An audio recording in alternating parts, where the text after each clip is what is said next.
we do what we term as wrap and throw. We defecate into rubber and then throw it. First of all, if you look at the roof here, when it rains, this whole dormitory gets flooded. Like sometimes we have to go out.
My name is Amanda, the General Compound Overseer girl. And there are so many problems we face in the school, and one is the KVIP. We don't have enough KVIP.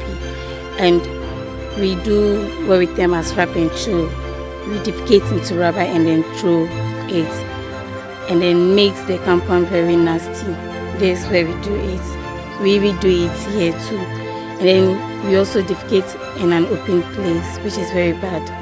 People used to pass here and makes we the girls feel somehow bad. We are pleading to government to bring more or build more KVIP for us. And the dormitory aspect too. At least when you get to the dormitory, there are potholes in the dormitory. We are also pleading to government to work on that for us also. And when it comes to the window side, when it rains, the rain affects us because it's only nets they use there. We are pleading to government to also, if they can bring something like the lower blades, it will be okay for us.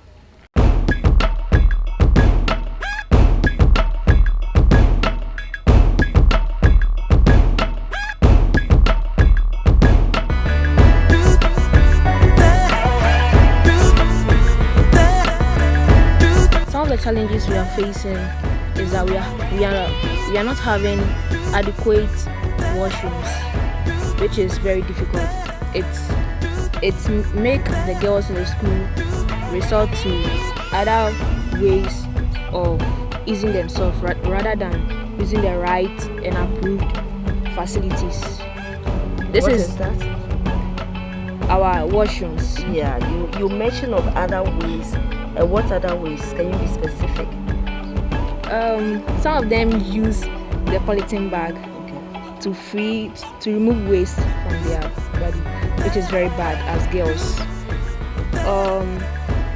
These facilities should be provided so that we can be comfortable when we want to free ourselves of waste. Also, we are congested in the dormitories. This is because we don't have enough dormitories. But these facilities, the teachers cannot do it. They are trying their possible best, but they cannot do it by themselves. So we need the help of the government to help us in these areas. Some areas like the toilet facilities and then the dormitories too.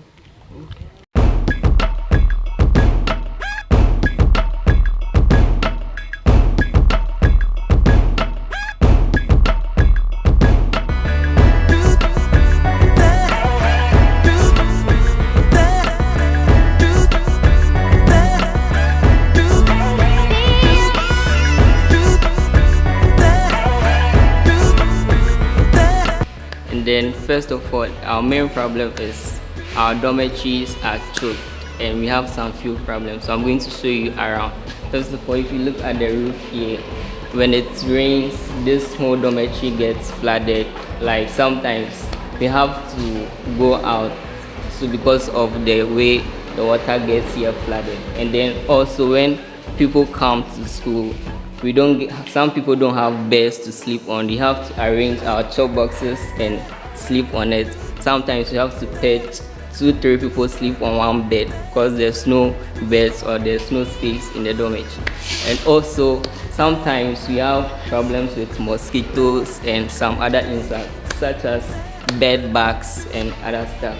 Yeah, and then our sometimes we don't have water here. We have to struggle a lot. We sometimes wake up at dawn to go and fetch water, which is also bad. And then our washrooms too are not really good. They're very bad. Sometimes we find snakes and other insects there, especially when it rains also. Yes, Sogasco Senior High School had its 60th anniversary celebration on the 26th of November 2022, meaning the school clocked 60 in 2021, but for COVID we would have celebrated 2 years ago. Yes, indeed, Sogasco has been the first senior high school established under the late President Kwame Nkrumah's regime, one of Kwame Nkrumah's trust schools. Ever since the school was established, it's never seen any refurbishments and maintenance to say. The old students and the Parent Teacher Association PTA have done so well for the school. At a point in time, the PTA was constructing a gate to secure the school, but the villagers around Bepo, where the school is sited, were opposed to that construction, so it halted the work. And then we have a large plot of land for the future development. At a point in time, University of Education, Winneba wanted a piece to establish a campus on the plot, but because of these challenges, we could not grant the permission. And a lot of people have encroached on the land, making it difficult for our future generation to have access to the place. So as I speak to you, the case is in court. About development, I must say we have accommodation deficit with the introduction of senior high school, which the government is on top of it.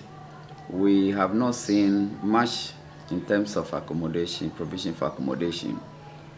And also our washrooms are so deplorable, both the boys and the girls' washrooms.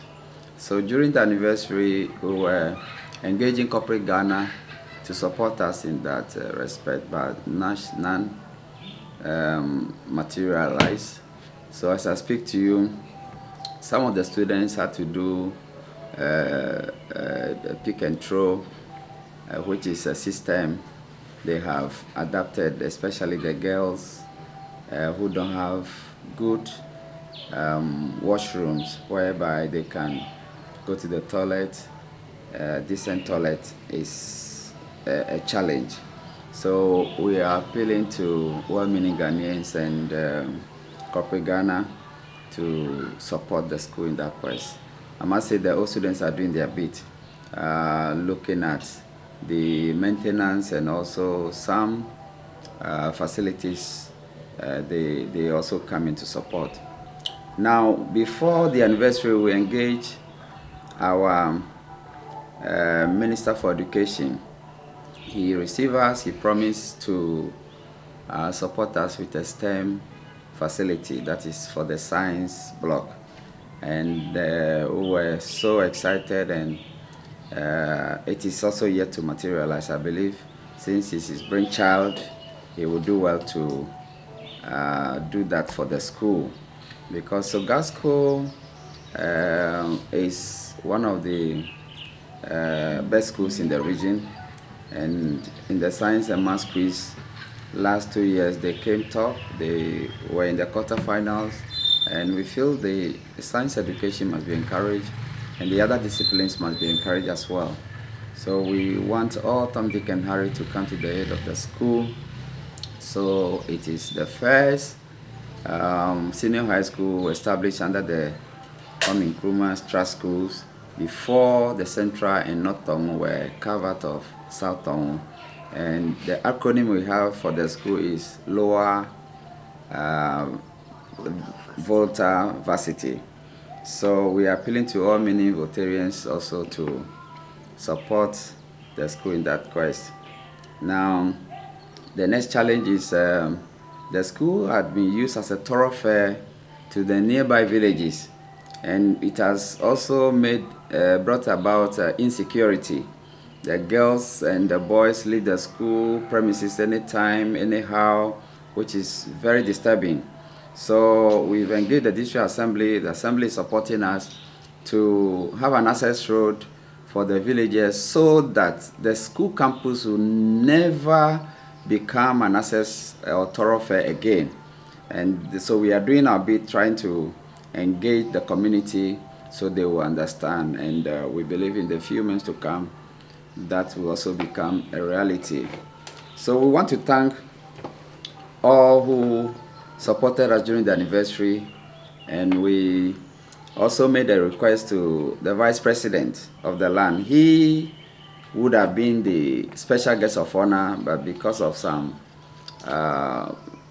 engagement, other engagement, equally important engagement, he could not come. So ever since they started distributing the pickups for the schools, we've never had one, and also a bus for the school. For 10 years or more, we've never had any allocation. So we are appealing to the government to support us in that quest. And sometimes when the students are sick, you have to, commit them in the old rickety bus to the hospital, which is also a big challenge. We are appealing to the government to put Sogasco plus the senior high school on the priority list so they could have a bus and a pickup. Thank you so much.